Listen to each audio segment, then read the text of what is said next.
ही नहीं मिलती राही को, जुगनू सा दिल में जगाना पड़ता है। पूछा चिड़िया से कि घोंसला कैसे बनता है, वो बोली तिनका तिनका उठाना पड़ता है। नमस्कार दोस्तों, स्वागत है आपका उत्तराखंड ज्ञान दर्पण के ऑफिशियल यूट्यूब चैनल पर।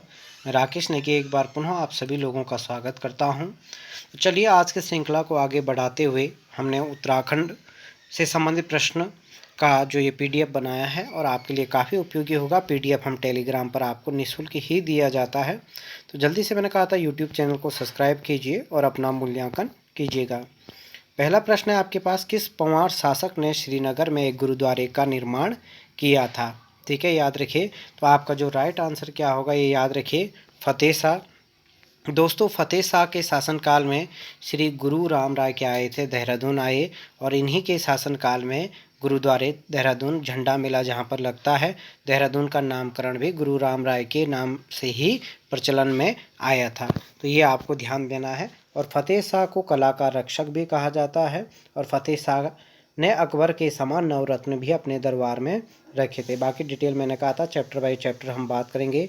अगला प्रश्न है आपके पास, गढ़वाल के किस राजा ने रोहिलों को मात दी थी या रोहिलों को हराया था? तो आपका राइट आंसर यहाँ पे क्या होगा, प्रदीप शाह। प्रदीप शाह के शासनकाल में कुमाऊं का राजा, जो ये हमारा कुमाऊं है, यहाँ का राजा कल्याण चंद हुआ करता था। इसने क्या किया था, प्रदीप शाह ने कल्याण चंद की मदद की थी जब रोहिलों का आक्रमण कुमाऊं पे हुआ था। उसके विपरीत ही रोहिलों ने क्या कर दिया था, गढ़वाल पर भी आक्रमण कर दिया था।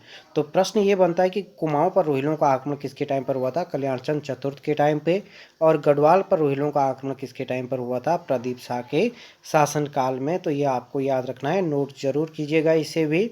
ये दोनों अपने आप में एक तरीके से धर्म भाई भी माने जाते हैं। अगला है आपके पास, किस जन्म मृत्यु तथा विवाह को रजिस्टर में दर्ज कराने की प्रथा किस कमिश्नर ने किया था? ये काफ़ी महत्वपूर्ण इंपॉर्टेंट क्वेश्चन है, जरूर इसे नोट कीजिएगा अपनी कॉपी में। तो जन्म मृत्यु तथा विवाह को जो रजिस्टर में दर्ज कराने की प्रथा का प्रारंभ किया था, वो किया था कमिश्नर ट्रेल ने। और कुमाऊं में अगर हम ब्रिटिश शासन की वास्तविक आधारशिला रखने का जो श्रेय जाता है वो ट्रेल को जाता है। ट्रेल ने ही डबल लॉक व्यवस्था की थी, खच्चर सेना का विकास किया था, और एक तरीके से कहेंगे गढ़वाल में, कुमाऊं में या उत्तराखंड में 7 चक्रीय बंदोबस्त किया था, वो भी ट्रेल के शासनकाल में ही माना जाता है। तो ये एक दो फैक्ट जरूर साथ साथ में याद कीजिएगा। आगामी उत्तराखंड की जो भी परीक्षाएं होंगी जरूर आपके लिए उपयोगी यह सिद्ध होगा, चाहे लोक सेवा आयोग हो, चाहे अधीनस्थ सेवा चयन आयोग हो। अगला महत्वपूर्ण प्रश्न आपके पास है, कुमाऊं में जल निगम कब प्रभावी हुआ या कुमाऊं जल निगम की स्थापना, कुमाऊं जल अधिनियम कब आया था? ये प्रश्न आपका बनता है। तो मैं आशा करता हूं कि आपको ये प्रश्न अच्छे से याद होगा मेरे दोस्तों। तो इसका जो राइट आंसर क्या होगा आपका, 1917 इसका राइट आंसर होगा। अगला प्रश्न है क्वेश्चन नंबर 5वां प्रश्न आपके पास है, कुमाऊं की पूरा जाति खस महाभारत युद्ध में किसकी तरफ से लड़ी थी या किसकी ओर से महाभारत युद्ध में यह लड़ी थी? ठीक है, ये याद रखना। तो जरूरी नहीं है, मैंने कहा था प्रश्न इसी प्रकार से आपको ज्ञान देखा जाता है उत्तराखंड के प्रश्नों से संबंधित। तो इसका जो राइट आंसर होगा मेरे दोस्तों वो होगा कौरवों की ओर से। क्योंकि आप लोग जानते हो कि उत्तराखंड का पहला अगर हम राजनैतिक राजवंश माने तो वो आपका कुनिंद है। कुनिंद, और कुनिंद वंश के जो राजा थे, कुनिंद वंश का राजा सुबाहु और उनके बेटे जो पुत्र था वो विराट था, वो पांडवों की ओर से लड़ा था। तो कुनिंद वंश किसकी ओर से लड़ा था, पांडवों की ओर से। और जो एक खस जनजाति के लोग थे वो कौरवों की ओर से लड़े थे। ठीक है, याद रखना, क्योंकि मैंने कहा था उत्तराखंड की पहली ऐतिहासिक राजवंश आपका कुनिंद है, और राजनीतिक राजवंश आपका क्या होगा, कत्यूरी। अगला प्रश्न है आपके पास, कपरोली का युद्ध कब हुआ था? काफ़ी महत्वपूर्ण प्रश्न है, और बहुत ज़्यादा प्रश्न उत्तराखंड में, बहुत ज़्यादा इतने युद्ध यहाँ पर नहीं हुए हैं। तो कपरोली का युद्ध कब हुआ था आपका, ये श्रीनगर में हुआ था, ये याद रखिएगा। आपका 1785 में कपरोली का युद्ध हुआ था। ठीक है, ये याद रखिए, और आपको बताना है यह युद्ध किसके मध्य हुआ था। अगला प्रश्न है आपके पास, किस चंद का नाम अभिलेखों में नारायण भी मिलता है? किस चंद शासक का नाम अभिलेखों में नारायण भी मिलता है? तो दोस्तों ध्यान से अपना उत्तर को दीजिएगा, कोई जल्दीबाजी नहीं है, ताकि अपना मूल्यांकन कीजिए। यही एक एक नंबर, बहुत ज़्यादा प्रश्नों को कन्फ्यूज नहीं होना है, क्योंकि हर दिन कोई ना कोई प्रश्न मिलते रहते, क्या पढ़ना क्या पढ़ना। तो चंद राजा ने स्वयं को नारायण भी कहा था, वह है आपका कौन सा, बाज बहादुर चंद। बिल्कुल ये रखना। और कमेंट में ये ज़रूर बताना बाज बहादुर को बहादुर की उपाधि किसने दी थी। कोई नुकसान आपका नहीं है, हम प्रयास करें तो ये कमेंट करने में आपका नुकसान नहीं होगा, तो ज़रूर बताइएगा, ताकि ये भी है कि आपका स्थिति क्या है, हमें भी जानकारी मिले। अगला है पटरंग वाली प्रथा। पटरंग वाली प्रथा, जब भी मैंने कहा था प्रश्न याद कैसे होंगे, बहुत सारे विद्यार्थी ये पूछते हैं, हमें याद नहीं होता है, तो उसको प्रयोगात्मक तरीके से अगर हम लोग याद करें तो ज़रूर 100% याद होगा। तो यहाँ पे एक प्रश्न आया है रंग, ठीक है, ये रंग वाली प्रथा थी, एक तरीके से कलर यानी रंग। तो ये रंग, कपड़ों पे रंग डालने की जो प्रथा की थी वो थी आपकी इंद्रचंद ने।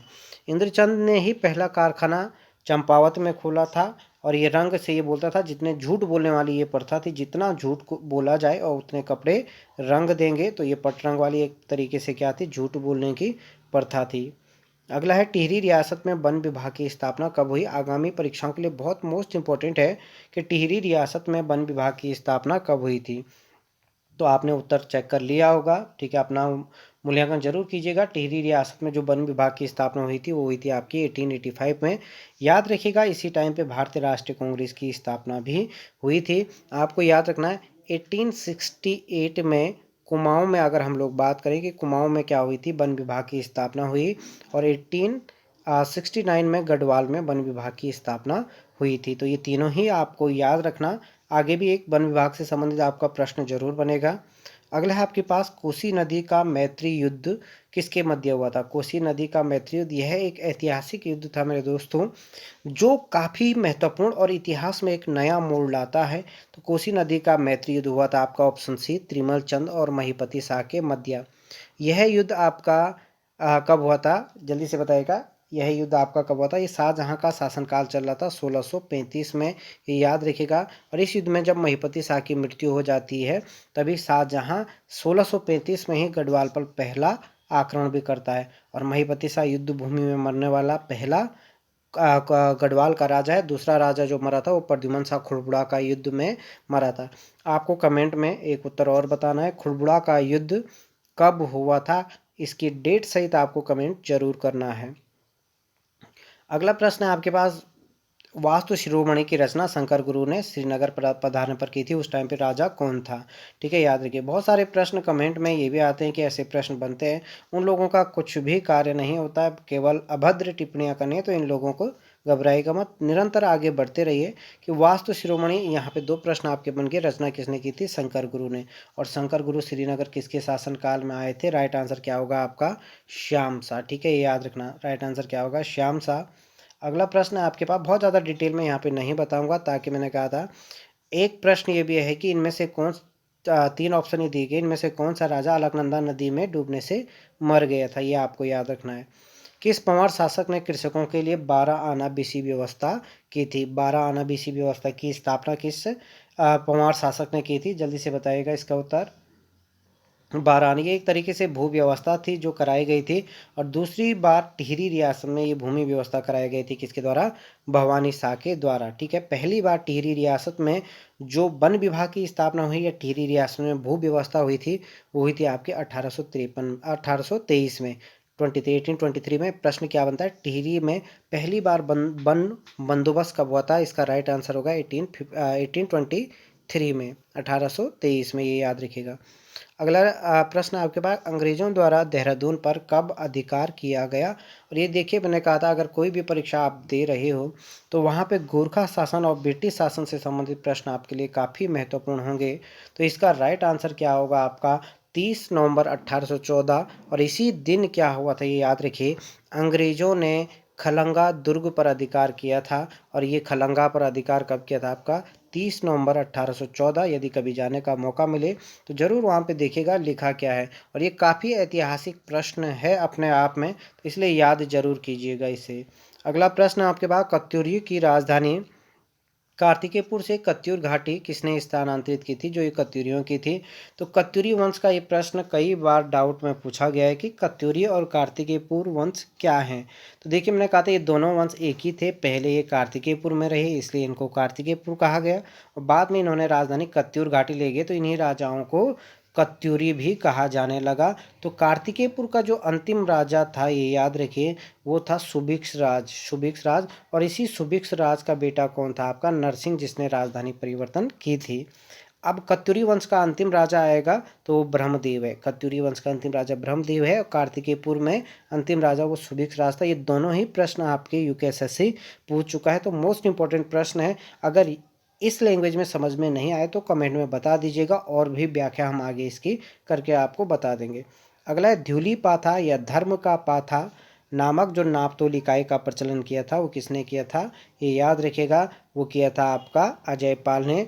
इसलिए अजयपाल को अजयपाल की तुलना धर्मराज युधिष्ठिर से भी की जाती, क्योंकि उस टाइम पे एक बहुत ज़्यादा विवाद हो रहा था। कोई छोटे पाथे से अनाज दे रहा था और मांगने के लिए बड़ा पाथा, इसलिए अजयपाल ने एक बड़ा सा पाथा, धर्म पाथा, कि उसी को प्रमाणित माना जाएगा। जैसे आज 1 किलो में 1000 ग्राम होते हैं।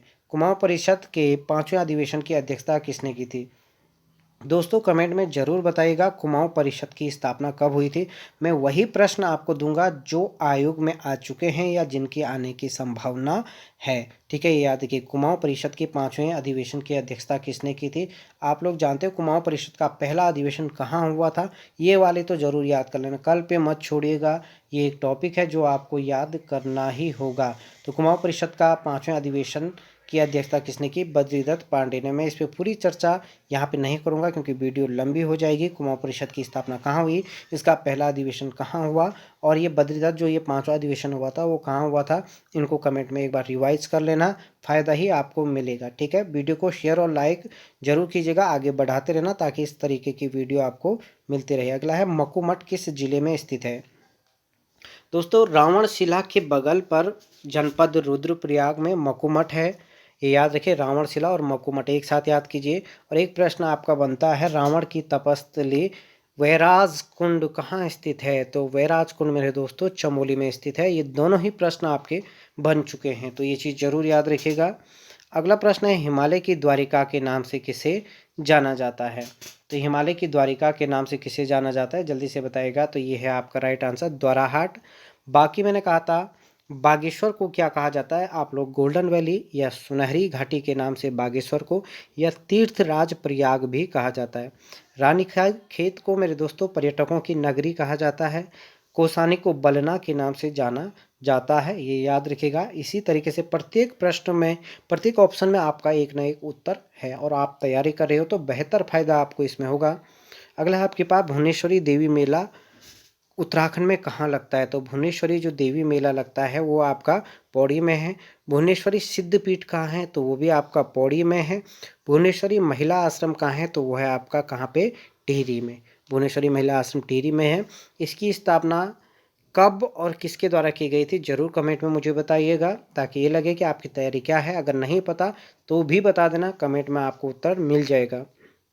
उत्तराखंड का जनरल डायर किसे कहा जाता है?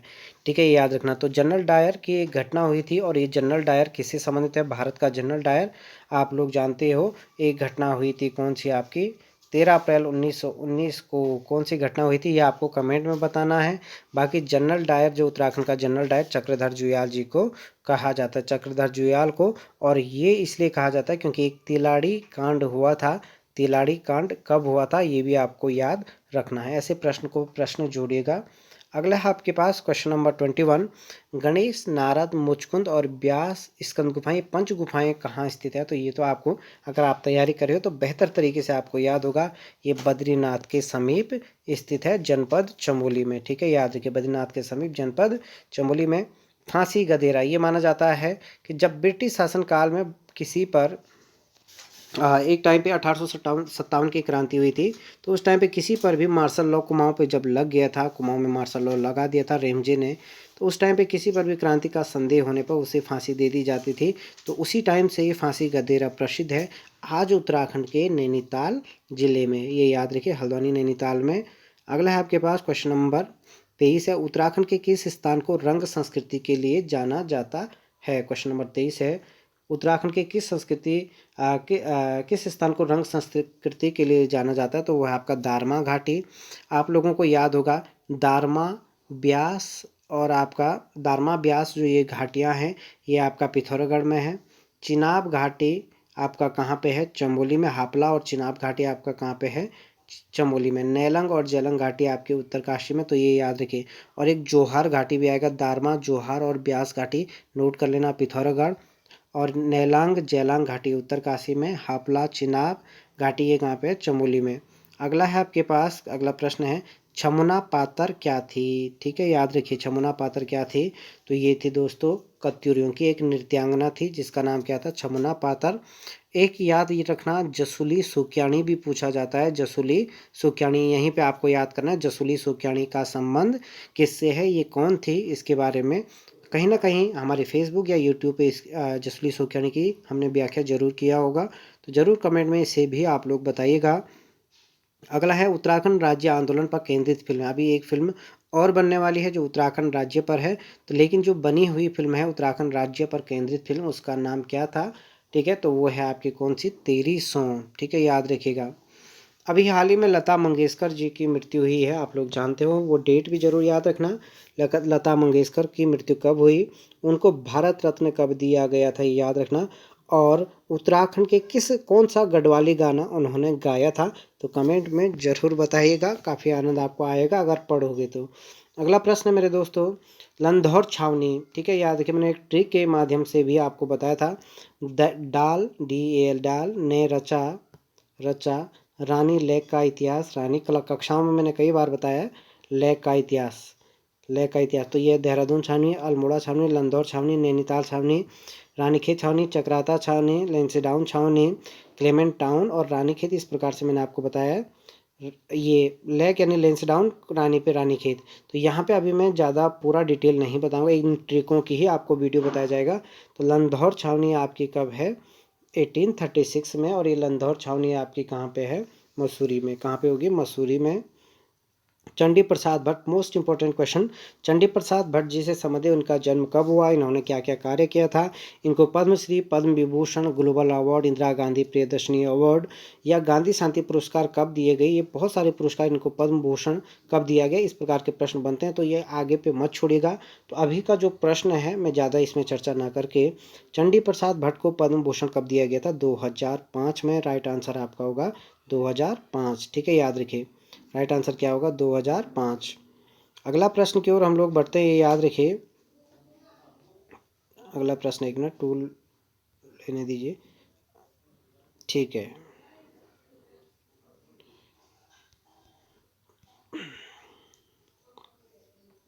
अगला प्रश्न है आपके पास स्क्रीन पर, काफल का वनस्पतिक नाम क्या है। जो ये काफल है, काफल का वनस्पतिक नाम क्या है, जल्दी से बताइएगा। क्वेश्चन नंबर 28 है, काफल का वनस्पतिक नाम क्या है। कुछ वनस्पतिक नाम भी पूछे जाते हैं जो उत्तराखंड की प्रसिद्ध जड़ी बूटियां, रिंगाल हो गया, काफल, बुरांस। तो माइक्रिका स्कुलेटा इसका क्या है, वैज्ञानिक नाम है। अगला मेरे दोस्तों, किस परमार शासक ने सिरमौर के डाकुओं का दमन किया था। तो सिरमौर के डाकुओं का जो दमन किया था वो किसने किया था, आपका फतेह शाह ने। ठीक है, याद रखिएगा। अगला प्रश्न आपके, कुमाऊं के विद्वानों ने किसके शासनकाल को कुमाऊं का स्वर्णकाल कहा है। तो कुमाऊं का जो स्वर्णकाल कहा जाता है वो जगत चंद के शासनकाल को, और गढ़वाल का स्वर्णकाल कहा जाता है फतेह शाह को शासनकाल को। अच्छी बात यह है याद करने के लिए कि इन दोनों का टाइम पीरियड एक साथ का था, याद करने में भी इतनी दिक्कत नहीं है। ठीक है, ये याद रखिएगा। बाकी मैंने कहा था प्रत्येक दिन जो ये कोर्स हमने लॉन्च किया है टेलीग्राम पर, निःशुल्क क्विज आप लोग कर सकते हो, 8 बजे जुड़ सकते हो। बाकी मैंने कहा था उत्तराखंड की परीक्षाओं के लिए, आगामी परीक्षाओं में ये आपको ध्यान देना। तो उत्तराखंड ज्ञान दर्पण परिवार के साथ जुड़ने के लिए आप सभी का धन्यवाद।